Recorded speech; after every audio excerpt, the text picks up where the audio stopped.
చేయికి దెబ్బ తాకిచ్చారు. రెండు నిమిషాలు ఆగండి. డాక్టర్తో మాట్లాడి డాక్టర్ నువ్వు నా కార్లో కూర్చో. భయపడరా పోలీస్ సార్ మీరు కావాలని చేయకండి.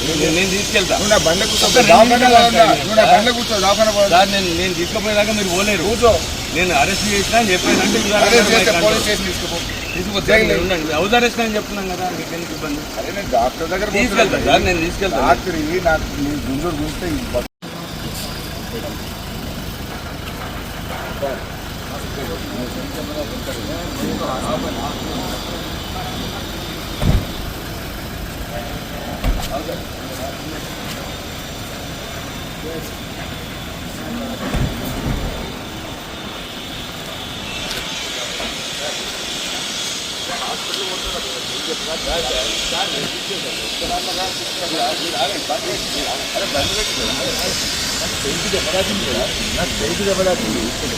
హాస్పిటల్ పోతున్నా. రాత్రి మీరే దెబ్బ తాకిచ్చిండ్రు. ఒక 2 minutes అంటే కాదు,